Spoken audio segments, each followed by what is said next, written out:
తాకట్లో ఉన్న మీ బంగారాన్ని విడిపించి ఆ రోజు ఆన్లైన్ రేటుకి కొంటాం. Sharma gold company.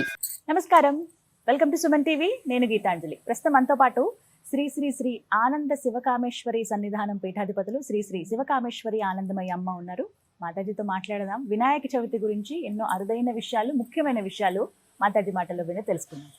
అమ్మ నమస్కారం. శ్రీమాత్రే నమః. శ్రీమాత్రే నమః. మా గణపతి గురించి ఎంత విన్నా తక్కువే అనిపిస్తుంది, ఇంకా ఇంకా వినాలనిపిస్తుంది. ఆయన రూపం చాలా విశేషంగా ఉంటుంది.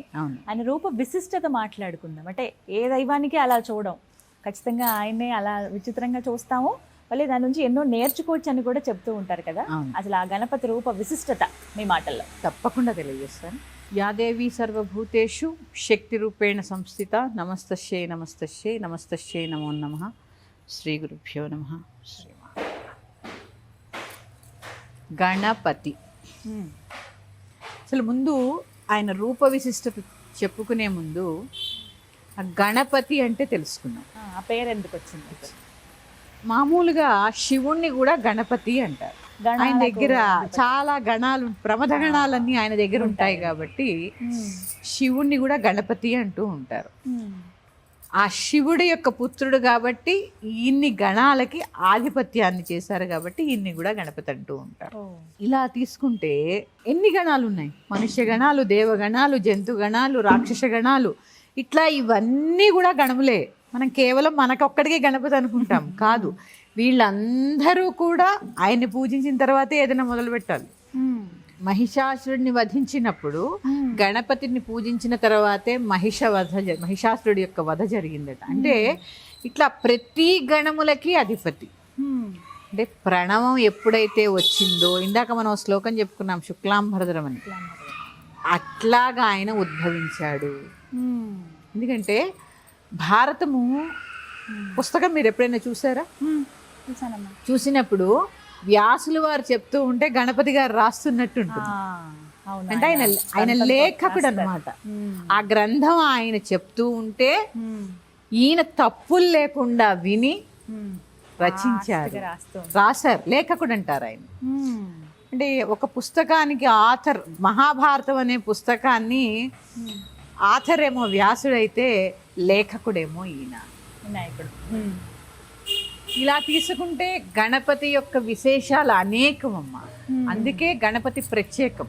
ఇలా చెప్పుకుంటూ వెళితే అసలు గణపతికి ముందు ఎందుకు పూజ చేస్తారు చెప్పాను కదా. ఇప్పుడు విఘ్నాలన్నీ తొలగడానికి ఒకటి. మనం ఏం చేస్తూ ఉంటాం సాధారణంగా? పండగలప్పుడు, వ్రతాలప్పుడు పూజ చేయాలి కాబట్టి ఆయనకు ఏదో పూజ చేసేసి పక్కకి జరిపిస్తూ ఉంటాం. అంటే అది ఒక అలవాటు కింద. కానీ ఇక్కడ మనం అర్థం చేసుకోవాల్సిన విషయం ఏంటి తెలుసా? ఆయన్ని పూజిస్తేనే మనకి ఇంకొక దేవుణ్ణి పూజించేటటువంటి అర్హత ఆయన ఇస్తాడు. ఇది గమనించాలి. అంటే ఆయన అనుజ్ఞ ఉంటేనే మనం ఇంకో పూజ చేయగలం. అలా కాకుండా మనం ఏం చేస్తాం? పూజ చేసి పక్కకి జరిపిస్తూ ఉంటాం, పెడతాం. అలాగే గణపతి యొక్క విశేషాలు అనేకం అనేకం అనేకం. ఇక ఆయన భార్యలు సిద్ధి బుద్ధి అంటూ ఉంటారు. ఆయన బ్రహ్మచారి. సిద్ధి బుద్ధి అనేవి ఏంటి అంటే, బుద్ధి ఉంటేనే సిద్ధి కలుగుతుంది. బుద్ధి ఉండాలిగా దేనికైనా ముందు. ఇలా తీసుకుంటూ వెళితే అమ్మ చాలా ఉంటాయి. అవి చాలా లోతుగా చెప్పేవి కొన్ని ఉంటాయి. ఇప్పుడు మనం చెప్పుకునే గణపతి మాత్రం బ్రహ్మచారి. తర్వాత ఆయన యొక్క రూప విశిష్టత. రూపం ఎలా ఉంటుంది? చెవులు చాలా పెద్దగా ఉంటాయి. అంటే ప్రతి మనిషి కూడా ఎక్కువ వినాలి. చూడండి, మనం ఏదైనా చెప్తున్నా కూడా ఏమంటారు? చెవులు చాటలు చేసుకుని వింటున్నారంటారు. అవును, ఆయన చాటంత చెవులు ఉంటాయి. ఎందుకు అంటే శ్రవణం ఎక్కువ ఉండాలి. శ్రవణం ఎక్కువ ఉంటే తక్కువ మాట్లాడతాం. తర్వాత కళ్ళు చిన్నగా ఉంటాయి, చాలా చిన్న కళ్ళు. ఏనుగు ప్రత్యేకత ఆ చూపులోనే ఉంటుంది. ఎందుకంటే మన ఈ కనుగుడ్లు ఉంటాయి కదా, ఏనుగుండే గుడ్లట ఏ వస్తువుని చూసినా చాలా చాలా తనకన్నా చాలా పెద్దగా కనిపిస్తాయి. ఎందుకంటే ఏనుగు అడవిలో చాలా బలమైన జంతువు. అలా పెద్దగా కనిపిస్తేనే వాటిని వదిలేస్తుంది. చీమ లాంటివి అయితే తొక్కి పడేస్తుంది. అందుకని అడవిలో అన్ని జీవరాశులు ఉండాలి కాబట్టి వాటి యొక్క ఆ చూపు యొక్క ప్రత్యేకత అలా పెట్టారు. అంటే ఇక్కడ ఏంటి అంటే దేన్నైనా కూడా సూక్ష్మంగా, అంటే చిన్న విషయాన్ని కూడా పెద్దగా చూడడం. పెద్దగా చూడడం అంటే మంచిగా చూడడం. పెద్దగా చూడడం అంటే చింత గొడవ అయితే ఇంత చూడడం కాదు.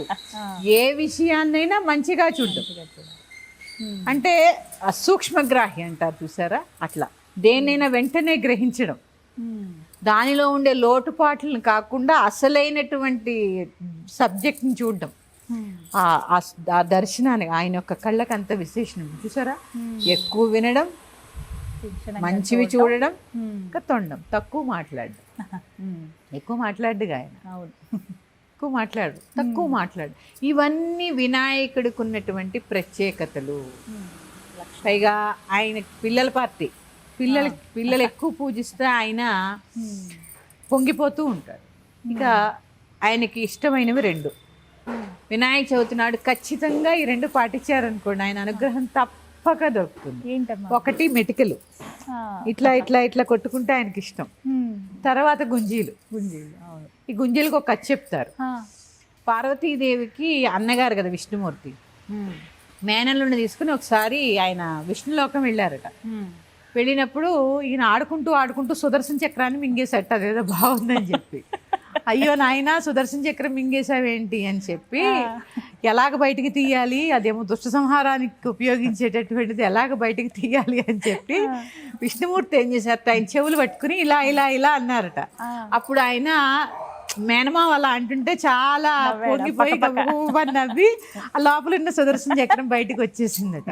అందుకని అలా అలా అంటుంటే ఆ గుంజీలు తీస్తున్నప్పుడు ఆయనకి చాలా ఇష్టం అట. ఎవరికైనా నవ్వి ప్రసన్నం అయిపోతారట గుంజీలు తీస్తూ ఉంటే. తర్వాత ఇలా ప్రత్యేకతలు చెప్పుకుంటూ వెళితే అమ్మా, గణపతిలో ప్రతి అంశము ప్రత్యేకత. గణపతి చతుర్థి అంటేనే ప్రత్యేకత, చాలా విశేషం. అసలు ఎందుకు జరుపుకుంటాము, ఏ విధంగా జరుపుకోవాలి, మళ్ళీ మనం చెప్పుకునే ప్రయత్నం చేద్దాము. ఇందాక నేను చెప్పినట్టు గణపతి వ్రతం శుభ్రమైనటువంటి వస్త్రములు ధరించి ప్రసన్న వదనంతో ఆయన యొక్క రూపాన్ని, ఇప్పుడు నేను చెప్పాను ఆ తొండం, లేకపోతే ఆయన ఉండ్రాళ్ళు తింటారా, లేకపోతే ఇంత లడ్డూ తింటారా, ఇది కాదు. ఆయన యొక్క ప్రత్యేకత చూడండి అమ్మా. ఇంకో విషయం చెప్పుకోవాలి, ఓర్పు. తండ్రి తల నరికేశాడు ఆయన. ఎంత అందంగా నలుగు పిండితో తయారు చేసిన పార్వతీదేవి, తండ్రి వచ్చి తల నరికేశాడు. తల నరికేసిన తర్వాత ఏనుగు తల తెచ్చి అతికించారు. అయినా కూడా తల్లిదండ్రులు ఏం చెప్తే అదే విన్నాడు కాబట్టే విఘ్నాలకు అధిపతి అయ్యాడు. అందుకే కదా కుమారస్వామి నదీ స్నానం చేసి రమ్మంటే అన్ని నదుల్లో ఎదురుగుండా ఈయన ఎదురయ్యాడు, అన్నగారు ముందు ఎదురయ్యాడు. ఎందుకు అంటే తల్లిదండ్రుల సేవ. అంటే ఆ తల తీసేసి ఏనుగు తల పెట్టినా ఆయన తండ్రిని ఏమనలే. ఓర్పు, తల్లిదండ్రులు అంటే భక్తి, ఇవన్నీ గణపతి యొక్క ప్రత్యేకత. మన జీవితంలో విఘ్నాలు తొలగిపోవాలి అంటే ఖచ్చితంగా వినాయక చవితి చేసుకొని తీరాలి. మరి యొక్క అంశంతో మీ ముందుకు వస్తాను. శ్రీమాత్రే నమః. స్వస్తి.